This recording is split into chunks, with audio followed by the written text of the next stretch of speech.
Bismillahirrahmanirrahim. Assalamualaikum warahmatullahi wabarakatuh. Innal hamdalillah, tsumma salatan wa salaman ala Rasulillah wa ala alihi wa ashabihi wa mawalah. Puji dan syukur kita kepada Allah Subhanahu wa taala yang senantiasa melimpahkan rahmat dan karunia-Nya serta salawat dan salam teruntuk junjungan kita yakni Nabi Muhammad sallallahu alaihi wasallam.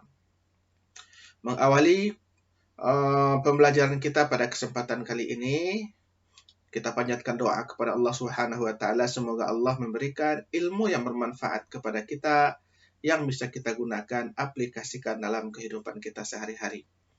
Rabbana zidna ilma warzuqna fahma walhiqna bis salihin.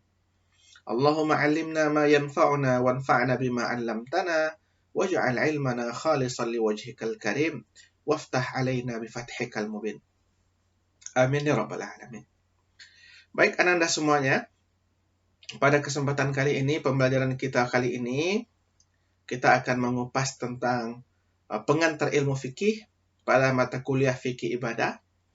Jadi sebelum jauh kita menyelami atau mengarungi ilmu tentang fikih ibadah, maka terlebih dahulu kita mengupas apa yang dimaksud dengan fikih itu sendiri.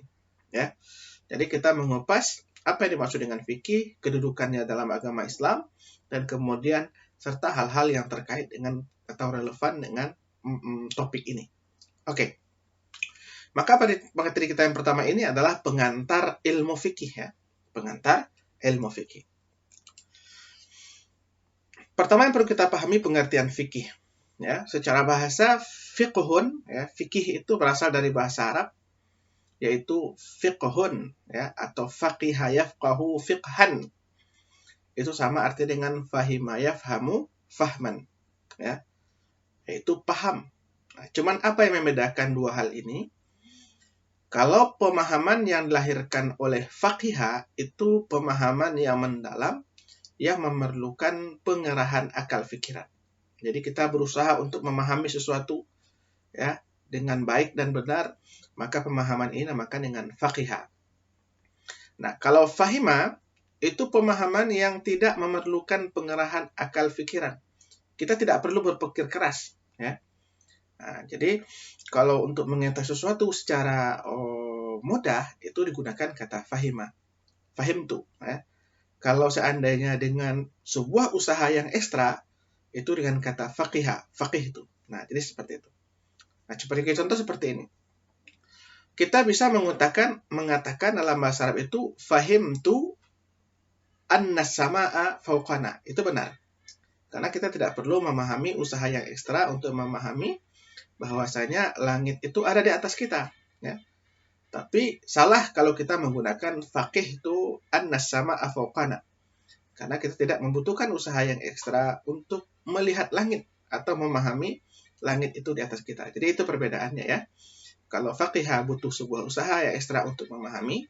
Kalau fahima itu tidak membutuhkan usaha yang ekstra untuk memahami. Oke.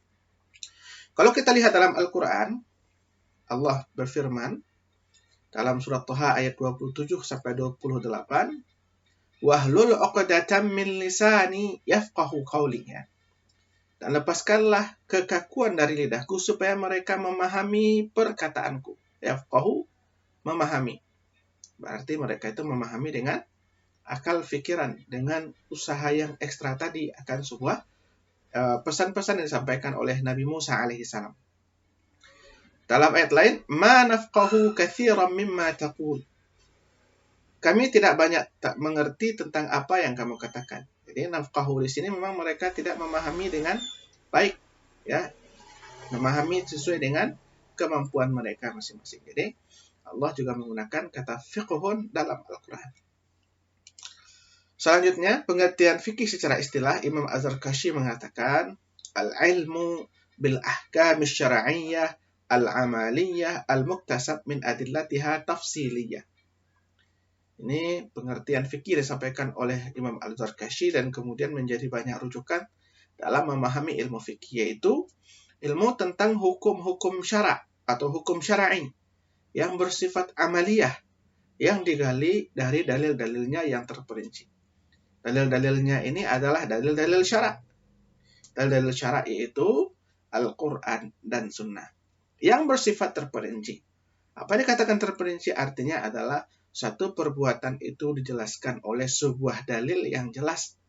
Jadi tidak tergolong atau tidak termasuk kepada dalil yang global. Tapi satu perbuatan seperti perintah sholat Allah jelaskan dalam Al-Quran, aqimus sholata wa atuz zakah. Nah, jadi seperti itu. Jadi kalah sholat. Lalu kemudian dari pengertian di atas dapat kita pahami bahwasanya ilmu fikih adalah ilmu yang membahas tentang hukum syara' atau hukum syar'i, maka tidak termasuk di dalamnya hukum akal atau hukum adat. Apa hukum adat? Hukum akal contohnya. 1 tambah 1, 2, itu hukum akal. Logis. Kalau hukum adat, kebiasaan kita. Ya. Setiap orang atau setiap komunitas, setiap masyarakat memiliki adat yang berbeda, tentu memiliki hukum yang berbeda. Maka kemudian, hukum syarah itu di atas hukum adat. Ya. Jadi, hukum syarah itu tidak tunduk kepada hukum adat. Nah, tapi kemudian adat itu harus tunduk kepada hukum syarah. Yang kedua, pembahasan fikih hanya yang bersifat amali, ya, seperti tata cara sholat, zakat, haji, dan semisalnya. Maka tidak tercakup di dalamnya itu hukum yang bersifat i'tiqadiyah. Apa itu i'tiqadiyah? Keyakinan, kepercayaan, tauhid, mengesahkan Allah, itu tidak bukanlah pembahasan ilmu fikih. Atau wijdaniyah. Apa itu wijdaniyah? Yaitu akhlak, karakter, moral. Maka tidak termasuk di dalamnya itu berkata jujur, bertingkah laku sopan, itu termasuk kepada wijdani atau akhlak. Dan yang demikian itu juga tidak termasuk kepada pembahasan ilmu fikih. Ilmu fikih hanya perbuatan, ya, perbuatan manusia. Ilmu fikih digali dari dalil-dalilnya yang terperinci atau dalil yang menjelaskan sebuah perbuatan secara eksplisit. Seperti kita jelaskan sebelumnya tadi, sholat dijelaskan oleh sebuah dalil yang khusus, ya, tertentu. Apa itu dalilnya? Ya ayyuhalladzina amanu aqimus sholata wa atuz zakah. Jadi situ ada perintah sholat dan juga ada membayar zakat. Dalilnya khusus terperinci untuk sebuah perbuatan yang telah ditentukan. Ilmu fikih juga membahas hukum taklifi. Jadi hukum taklifi adalah hukum pembebanan, ditaklif mukallaf. Jadi kita ini adalah mukallaf yang dibebani hukum oleh Allah Subhanahu wa taala. Yang mana hukum taklifi itu ada 5. Wajib, sunnah, mubah, makruh, dan haram. Jadi kita akan melabeli sebuah perbuatan manusia itu wajib atau tidak, sunnah atau tidak, mubah atau tidak, makruh atau tidak, haram atau tidak. Itu nanti kita kaji dalam ilmu fikih ini. Contohnya, sholat wajib misalnya. Kemudian mencuri haram. Nah, ini pelabelan seperti ini akan kita temui, akan kita pelajari dalam ilmu fikih. Nah, selanjutnya Ananda, kalau kita lihat bagaimana kedudukan fikih dalam agama Islam. Jadi kalau kita lihat, ini sebuah analogi sederhana saja. Ada sebuah rumah, ya. Yang hitam itu adalah pondasinya. Lalu kemudian yang kuning itu adalah tiangnya. Ataupun kemudian dindingnya. Dan yang merah itu adalah atapnya. Jadi sebuah bangunan agama yang sempurna kira-kira seperti ini. Ada trilogi, ya. 3 unsur utama dalam agama Islam. Ya. Kalau orang Minang mungkin bilang tali 3 sapilin, tungku 3 sajarangan. Begitu juga dengan agama Islam. Maka yang menjadi dasar berdirinya agama itu adalah i'tiqad, keyakinan, kepercayaan.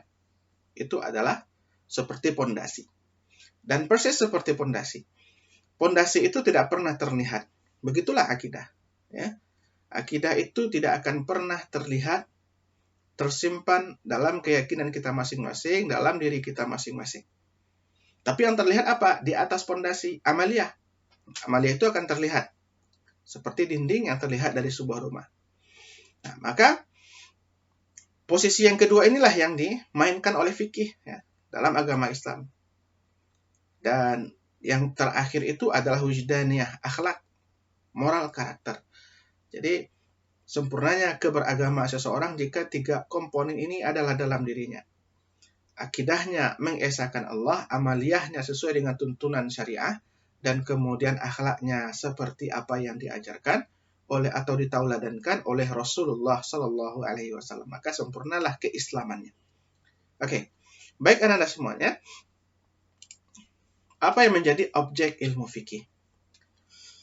Maka dapat dipahami bahwa objek ilmu fikih adalah perbuatan mukallaf yang bersifat amali. Jadi apa yang dikatakan dengan perbuatan yang bersifat amali itu? Yaitu perbuatan yang berasal dari akal pikiran manusia. Dia berpikir dulu sebelum berbuat. Kenapa demikian? Karena setiap manusia itu akan mempertanggungjawabkan perbuatannya. Ya. Maka perbuatan manusia itu akan dipertanggungjawabkan di hadapan Allah Subhanahu wa taala. Jadi kalau seandainya mukallaf itu dianggap telah cakap bertindak hukum secara syara, balik, berakal, dan kemudian tidak ada hal-hal yang menghalanginya untuk disifati sebagai mukallaf, artinya dia telah memiliki ahliyah dalam bertindak hukum, yaitu ahliyatul ada, maka dia bertanggung jawab atas perbuatan. Lalu kemudian perbuatan mukallaf itu dapat kita bagi kepada dua bentuk. Ya, yang pertama perbuatan mukallaf kepada Tuhannya, yaitu kepada Allah Subhanahu wa taala. Hal ini dinamakan dengan hablum minallah, dan ini di antara bentuknya itu adalah seperti salat, puasa, zakat, haji dan sebagainya. Dan ini dinamakan dengan ibadah, atau lebih pasnya adalah ibadah mahdhah.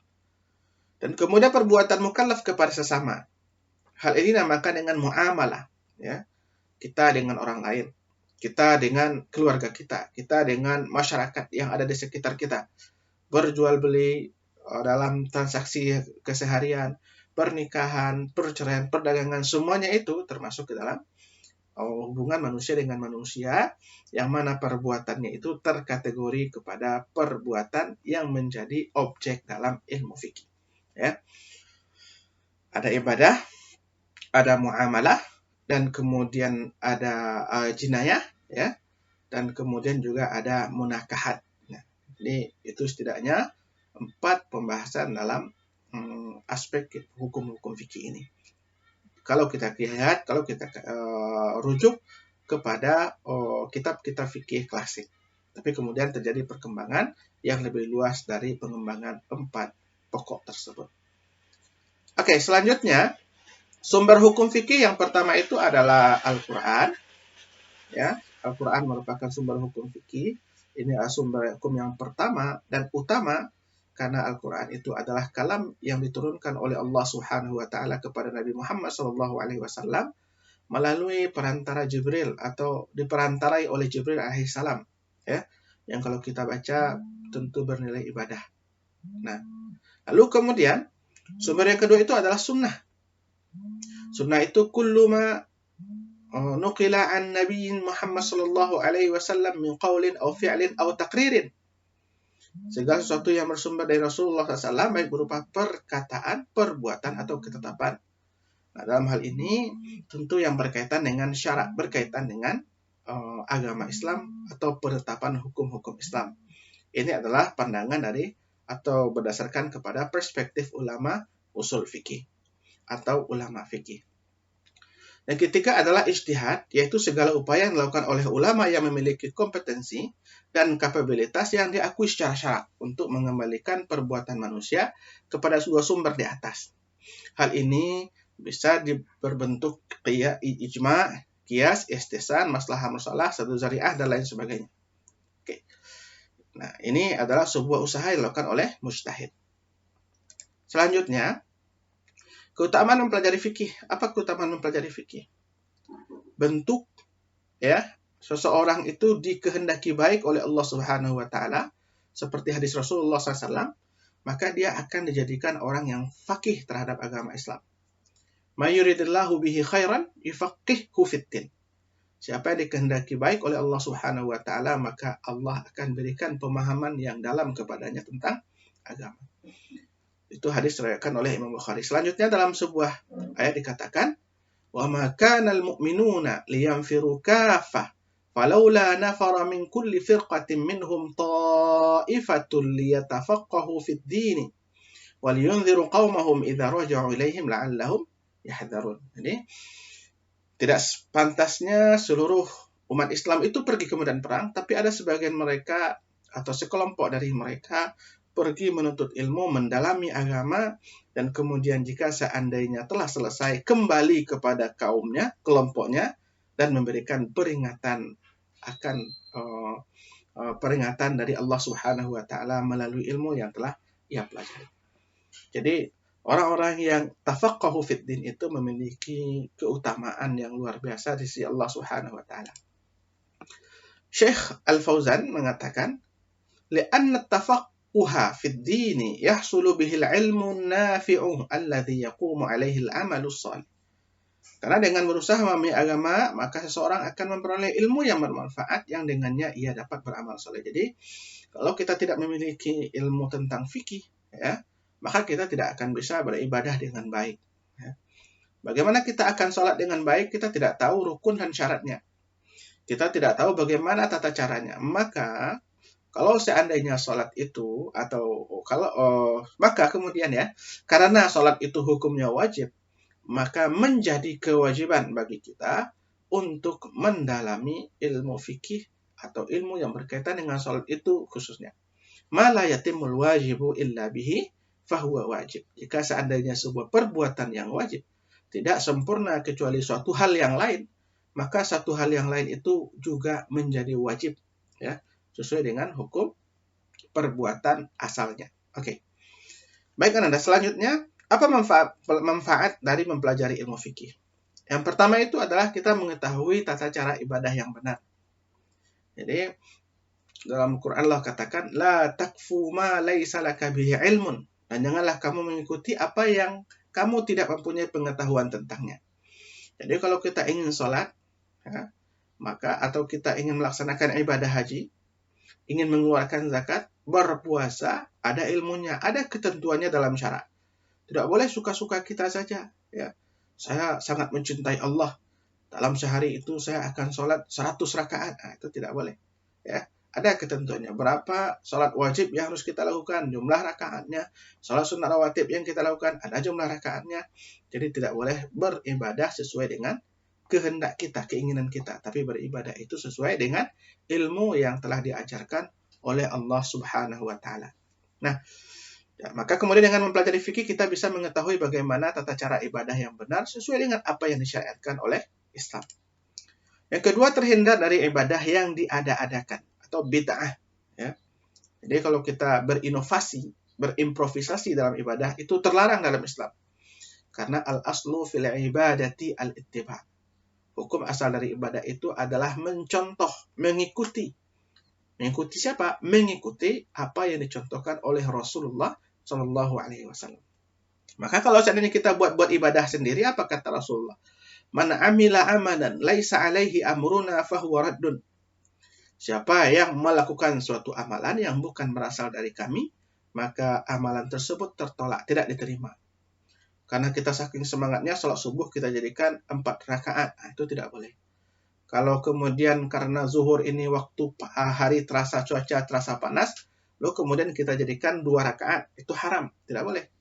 Karena sudah ada ketentuannya, subuh 2 rakaat, zuhur itu 4 rakaat. Nah, oke. Selanjutnya, dengan mempelajari fikih itu kita akan selamat dunia dan akhirat. Ya. Kenapa demikian?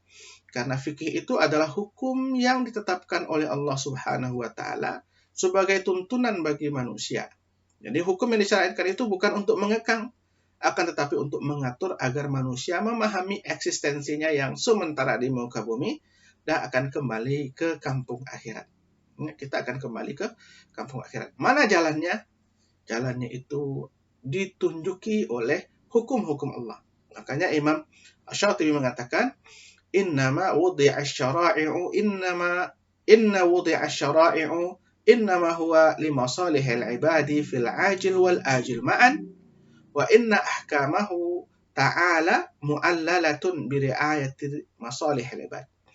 Ini sungguhnya hukum syara' yang ditetapkan oleh Allah Subhanahu wa Ta'ala bagi manusia adalah untuk menciptakan kemaslahatan bagi kehidupan mereka dunia dan akhirat. Juga setiap hukum yang ditetapkan bertujuan untuk menjaga kemaslahatan tersebut. Jadi bukan untuk mengekang manusia, tapi menghantarkan manusia kepada kemaslahatan berupa keselamatan dunia dan akhirat. Lalu kemudian kita mengenal sedikit tentang mazhab-mazhab fikih ya. Mazhab itu adalah, kalau dalam bahasa lain disebut dengan firqah. Kalau bahasa kitanya bisa diartikan kelompok, mungkin seperti itu ya. Dan kita kenal dalam mazhab Ahlussunnah ada 4 mazhab yang besar. Sebenarnya mazhab fikih ini banyak ya. Ada mazhab Al-Laythi, Al-Thawri, dan seterusnya. Tapi yang eksis sampai sekarang itu, atau yang besar sampai sekarang itu, kita kenal ada 4 mazhab. Oke. Mazhab yang pertama, ya, mazhab yang pertama itu adalah mazhab Hanafiyah yang didirikan oleh Imam Abu Hanifah, ya, yang nama aslinya adalah Nu'man bin Thabit Az-Zuta. Beliau adalah seorang ulama besar di Irak, ya, yang ketika itu menjadi sentral pemikiran umat Islam, khususnya di bidang fikih dan lain sebagainya. Tapi beliau memiliki keahlian di bidang ilmu yang beragam, dan di antara karyanya yang terbesar itu, yang terkenal itu adalah Fiqhul Akbar. Nah, Imam Abu Hanifah, ya, dan kemudian mazhabnya namakan dengan Hanafiyah, pengikutnya namakan dengan Hanafi, atau pengikut dari Imam Abu Hanifah, itu merupakan di antara mazhab yang terbesar di dunia karena memiliki pengikut lebih kurang 675 juta jiwa, dan itu tersebar di negara-negara dengan pengikut terbanyaknya itu seperti Pakistan, India, Bangladesh, Turki, Afghanistan, dan Uzbekistan. Apalagi dahulu pada masa Turki Utsmani, mazhab Hanafi ini adalah mazhab resmi negara, sehingga kemudian setiap wilayah kekuasaan Turki Utsmani itu menggunakan mazhab Hanafi dalam kegiatan-kegiatan resmi. Nah, kita lihat lagi murid yang terkenal di antaranya ada Abu Yusuf, ya, ada Imam Asy-Syaibani, dan kemudian mereka berdua ini adalah guru dari Imam Asy-Syafi'i, Abu Mansur Al-Maturidi, Jalaluddin Ar-Rumi, dan kemudian Bahauddin An-Naqsabandi. Ini adalah di antara murid-murid beliau atau para pemikir-pemikir yang cemerlang di mazhab Imam Abu Hanifah atau mazhab Hanafiyah. Selanjutnya ada mazhab Malikiyah yang didirikan oleh Imam Malik, yaitu Malik bin Anas. Beliau adalah ulama besar yang lahir di kota Madinah, dan sejarah mencatat bahwasannya beliau tidak pernah keluar dari kota Madinah kecuali hanya melaksanakan ibadah haji. Artinya beliau tidak pernah melakukan perjalanan ke Mesir, perjalanan ke Irak, ke Yaman, dan seterusnya. Tapi hanya ke Makkah untuk melaksanakan ibadah haji. Dan karya yang terkenal dari beliau itu adalah Al-Muwatta, ya. Al-Muwatta itu adalah sebuah karya yang prestisius yang menjadi rujukan utama dalam mazhab Malikiyah. Dan mazhab Maliki ini tersebar di beberapa kawasan di Afrika, khususnya Afrika Utara seperti Maroko, ya, lalu kemudian Aljazair, dan sampai ke Libya, sampai kemudian Afrika Barat seperti Mauritania, dan kemudian ada Mali, dan seterusnya sampai ke bawah, dengan perkisaran pengikutnya itu adalah 270 juta jiwa, ya. Nah, di sini kita lihat negara-negara yang memiliki pengikut mazhab Maliki terbesar itu Maroko, Aljazair, Mesir, Sudan, Nigeria, Tunisia, dan juga termasuk juga kawasan yang ada di di Yordania dan sekitarnya. Nah, kemudian di antara murid yang terbesar, murid-murid beliau itu diantaranya adalah ada Imam Asy-Syafi'i, ya, kemudian Al-Laythi, Ibnu Rushdi, Al-Qurtubi, Ibnu Battutah, dan juga Ibnu Khaldun. Selanjutnya ada mazhab Syafi'i. Nah, ini mazhab yang paling banyak digunakan di Asia Tenggara, khususnya kita di Indonesia. Mazhab Syafi'i didirikan oleh Abu Abdullah Muhammad bin Idris Asy-Syafi'i, ya. Beliau wafat di Mesir, dan kita kenal Imam Syafi'i dengan karyanya yang monumental, yaitu dan di bidang usul fikih itu adalah Ar-Risalah sebagai pengantar dari kitab Dan Imam Syafi'i dikenal juga dengan dua mazhabnya, yang ada Qaul Qadim, yaitu ketika beliau berada di Baghdad, dan kemudian Qaul Jadid ketika beliau sudah pindah ke Mesir. Dan beliau meninggal di Mesir, dan kalau kita berkunjung ke Mesir, kita bisa mengunjungi makam beliau yang terdapat di Basatin. Nah, Lalu Imam mazhab Syafi'i ini banyak berkembang di Asia Tenggara seperti Indonesia, Malaysia, sampai kemudian Ethiopia, Yaman, Mesir, dan Somalia. Dan di antara murid-murid yang bersama beliau itu atau pengikutnya yang terkenal itu adalah Imam Ahmad Al-Ghazali, yaitu dikenal dengan Imam Al-Ghazali, Ibnu Katsir, Ibnu Majah, Imam An-Nawawi, Ibnu Hajar Al-Asqalani, dan seterusnya. Itu adalah para pemikir-pemikir atau mujtahid dalam mazhab Imam Syafi'i atau mazhab Syafi'iyah. Yang terakhir adalah mengenal mazhab Hambali. Didirikan oleh Ahmad bin Muhammad bin Hambal, ya, atau dikenal juga dengan Imam Ahmad bin Hambal, wafat pada tahun 855 Masehi, dan beliau pernah berguru kepada Abu Yusuf, pernah berguru juga kepada Imam Syafi'i, dan kemudian mazhab beliau ini paling banyak dipakai pada oleh umat Muslim di daerah Teluk seperti Arab Saudi, Uni Emirat Arab, dan kemudian Qatar serta Kuwait dan sekitarnya. Diperkirakan pengikut mazhabnya itu lebih kurang 41 juta jiwa. Nah, di antara murid yang terkenal itu adalah Imam Al-Bukhari, Abdul Qadir Al-Jailani, Ibnu Qudamah, Ibnu Taimiyah, Ibnu Al-Qayyim Al-Jauziyah, Imam Al-Zahabi, dan Muhammad bin Abdul Wahab. Ya. Dan kemudian mazhab ini sekarang kalau kita pergi ke Timur Tengah itu sangat terasa sekali kalau kita berada di Arab Saudi ini, karena mereka menganut mazhab Hambali. Atau maka kemudian mazhabnya dinamakan dengan Hanabilah, ya. Bukan Hambaliyah tapi Hanabilah. Baik. Mungkin itu dulu yang bisa Bapak sampaikan pada kesempatan kita kali ini untuk mengenal ilmu fikih. Maka kemudian silakan dikembangkan video singkat ini dalam bacaan-bacaan yang relevan. Semoga Anda semuanya mendapatkan ilmu yang bermanfaat dan kemudian dapat diaplikasikan dalam kehidupan sehari-hari. Aqulu qawli hadza astaghfirullah li wa lakum, as-shawabu minallahi wa rasuluhu wal khata'u minni wa minasyaitan wallahu minhu bari'an. Assalamualaikum warahmatullahi wabarakatuh.